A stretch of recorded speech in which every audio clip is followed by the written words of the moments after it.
امام کے قریب بیٹھنا.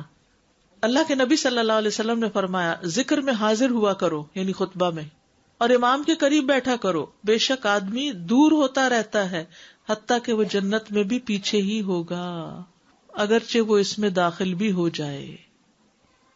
یعنی تاخیر کی اتنی مذمت ہے. خاموشی سے خطبہ سننا، یعنی بات نہیں کرنی چاہیے، کوئی اہم بات بھی نہیں پوچھنی چاہیے.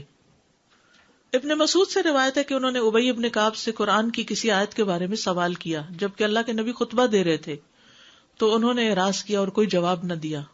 پھر جب آپ نے نماز پڑھائی تو ابی کہنے لگے تمہارا جمعہ ہی نہیں ہوا. تو ابن مسعود نے رسول اللہ صلی اللہ علیہ وسلم سے پوچھا تو آپ نے فرمایا ابی نے سچ کہا. کوئی بات کرنے کی اجازت نہیں، یہ کہنے کی بھی کہ چپ ہو جاؤ یہ بھی اجازت نہیں.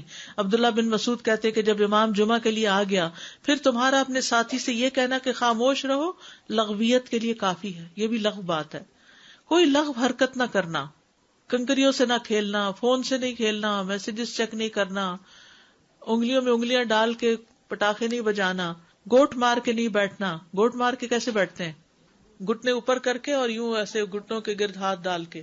کئی دفعہ ایسے نظر آتا ہے کہ خطبے میں لوگ اس طرح بیٹھے ہوتے ہیں کیونکہ پتہ نہیں ہے. یعنی آپ چوکڑی مار سکتے ہیں. آپ سب سے افضل پوزیشن تو یہ ہے کہ جیسے نماز کے اتحیات میں ہم بیٹھتے ہیں، لیکن کچھ لوگ اس طرح بیٹھ نہیں سکتے. چلو کرسی بھی بیٹھ جائیں. اگر کرسی نہیں ہے نیچے بیٹھے ہیں تو چوکڑی مار کے بیٹھ جائیں، مگر ٹانگیں اس طرح پیٹ کے ساتھ لگا کے گھٹنوں پہ ہاتھ کو بل دے کے اس طرح نہیں بیٹھے. اگر مجبوری ہے تو وہ اور بات ہے، لیکن یہ کہ بلا وجہ نہیں کرنا چاہیے کیونکہ ادب کے خلاف ہے. اونگ آنے پر جگہ بدلنا. نبی صلی اللہ علیہ وسلم نے فرمایا اگر جمعہ کے دن کسی کو مسجد میں اونگ آنے لگے تو اپنی اس جگہ کو دوسری جگہ سے بدل لے.